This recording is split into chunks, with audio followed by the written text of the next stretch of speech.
बातमी येते मराठवाड्यातून। गोपीनाथ गडाच्या दर्शनानंतर पंकजा मुंडे अखेर भगवान गडावर पोहोचल्यात। यंदाचा दसरा मेळावा हा नेहमीप्रमाणे गडावर न होता गडाच्या पायथ्याशी होणार असला तरी यामागे पंकजा मुंडे आणि नामदेव शास्त्रींच्या वादाशी किनारे, त्यामुळे याकडे सर्वांचंच लक्ष आहे। खबरदारी म्हणून पंकजा यांना गडावर मेळाव्याची परवानगी मिळाली नसली तरी पोलिसांचा या ठिकाणी मोठा बंदोबस्त पाहायला मिळतोय। पंकजांसोबत त्यांचे समर्थकही मोठ्या संख्येने गडावर दाखल झालेत। याआधी पंकजा मुंडे यांनी गोपीनाथ गडावर जाऊन त्यांच्या समाधीचं दर्शन घेतलं आणि त्यानंतर आता त्या भगवान गडावर पोहोचतायत। गडावर मोठी अलोट गर्दी पाहायला मिळते। यंदाच्या मेळाव्याला खरं तर पंकजा आणि नामदेव शास्त्री यांच्या वादाची किनार आहे। खरं तर थोड्याच वेळापूर्वी नामदेव शास्त्री यांनी देखील पंकजांना आवाहन केलेलं होतं की भगवान गडावर यावं आणि माहेरचं भोजन गावं।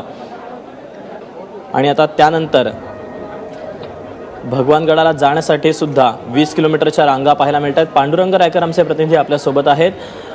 पांडुरंग, पंकजाताई भगवान गडावर पोहोचल्याचं कळतंय, काय अधिक माहिती आहे?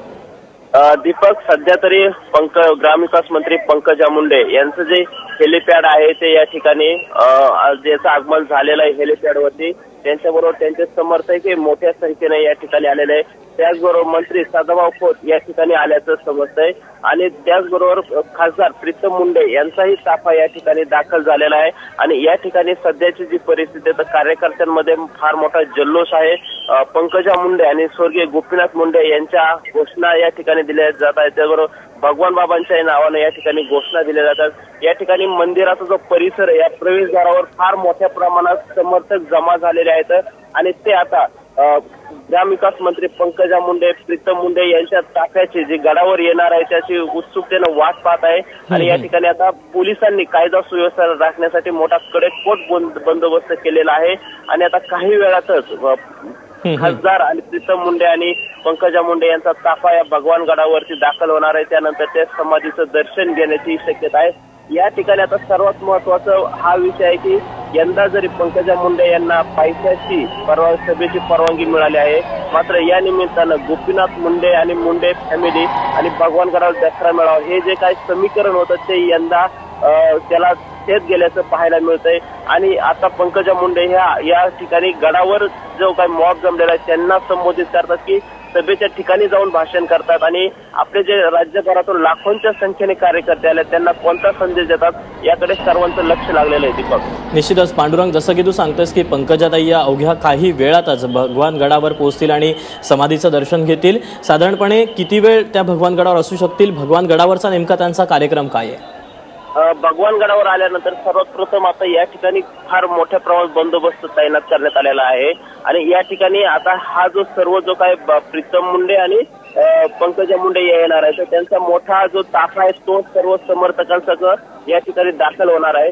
त्यामुळे आता सुरक्षेच्या कारणास्तव काही ठराविक लोकांना रांगेमध्ये सोडण्याचं पोलिसांचं नियोजन आहे, कारण या ठिकाणी कायदा सुव्यवस्थेचा प्रश्न उद्भवू नये म्हणून पोलिसांनी काटेकोर नियोजन केलेलं आहे। यानंतर महत्वाची घटना आहे की समाधीचं ते दर्शन घेतील आणि त्यानंतर त्या ठिकाणी बाबा बसतात त्या गादीवरती त्या दर्शन घेण्याची शक्यता आहे। त्यानंतर सर्वात लक्ष लागलेलं आहे की जो वाद निर्माण झाला होता, महंत नामदेव शास्त्री महाराज यांनी गडावरती राजकीय सभेला परवानगी नाकारली होती आणि त्या पार्श्वभूमीवर आता पंकजा मुंडे या ठिकाणी येणार आहेत। तर त्या महंत नामदेव शास्त्री यांची भेट घेतात की चर्चा करतात, तो त्यांच्यामध्ये काही चर्चा होती का याकडे सर्वांचं लक्ष असणार आहे। दीपक, पांडुरंग, नामदेव शास्त्री नेमके कुठे आहेत?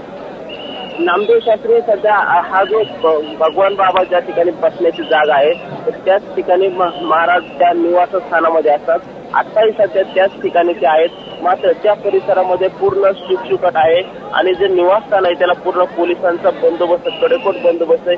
पूर्वी ज्या ठिकाणी भाविकांचा कडेकोट पहारा किंवा राबता राहत होता त्या ठिकाणी आता सर्वत्र पोलीस बसलेले आहेत आणि त्या तिकडे जाणारे जे काही मार्ग आहेत त्या ठिकाणी 2 ठिकाणी जे काही पोलिसांचा बंदोबस्त आहे आणि त्या ठिकाणी लाकडी जे आहेत ते लाकडी कुंपण तयार करून जी गर्दी ती प्रतिबंधित करण्यात देण्यात आलेलं आहे. काही ठराविक मोजक्या लोकांनाच तिकडे जाण्याची परवानगी देण्यात येत आहे. त्यामुळे महंत जरी इथं असले तरी ते बाहेर येतात की पंकजा मुंडे त्यांना जाऊन भेटतात याकडे सर्वांचं लक्ष लागलेलं आहे. दीपक, निश्चितच पांडुरंग, या अनुषंगानेच तुला प्रश्न विचारायचा की अगदी थोड्याच वेळापूर्वी नामदेव शास्त्री यांनी प्रतिक्रिया दिलेली होती की मी स्वागतासाठी सज्ज आहे. त्यावेळेला ज्यावेळी पंकजा मुंडे या ठिकाणी पोहोचतील त्यावेळेला ते स्वागतासाठी स्वतः असणार आहेत? नाही, अजून तरी आता या ठिकाणी समर्थक जे आहेत पंकजा मुंडेंचे हे गडाच्या जो मुख्य कमान आहे त्या ठिकाणी मोठ्या प्रमाणात जमलेले आहेत आणि जे महंत आहेत ते आता आपल्या निवासस्थानीच आहेत. त्यामुळे सध्याची जी परिस्थिती पाहतात ते तरी प्रवेशद्वारावर येण्याची शक्यता कमी आहे. जर पंकजा मुंडे समाधीचं दर्शन घेऊन त्यांच्याकडे गेल्या तरच त्यांच्यामध्ये काहीतरी चर्चा होऊ शकते किंवा काही चर्चा होण्याचे आणि संभव आहे. पण सध्या तरी महंत हे आपल्या निवासस्थानीच असल्याचं दिसतंय. दीपक, पांडुरंग, यासोबतच पंकजा मुंडे यांचा ताफा या ठिकाणी दाखल होत असल्याची माहिती तू देतोयस. यासोबतच भाजपचा कुठला नेता या ठिकाणी येण्याची शक्यता आहे? भाजपाचे नेत्याची अजून तरी काही माहिती मिळाली नाही, पण त्यांचे जे काही सहयोगी पक्षाचे नेते आहेत ते सदाभाऊ खोत यांचे या ठिकाणी आल्याचं समजतंय. त्याचबरोबर महादेव जानकर हेही आपल्या कार्यकर्त्यांच्या ताफ्यात येणार असल्याची माहिती मिळते.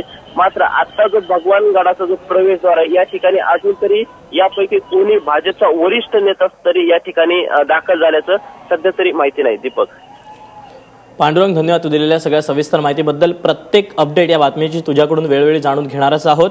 तेव्हा पांडुरंग रायकर आमचे प्रतिनिधी भगवान गडावरून आपल्याला माहिती देत होते. गडावर अलोट गर्दी पाहायला मिळते, पोलिसांचा देखील मोठा बंदोबस्त आहे. पंकजा मुंडे या थोड्याच वेळात भगवान गडावर जाऊन आता दर्शन घेणार.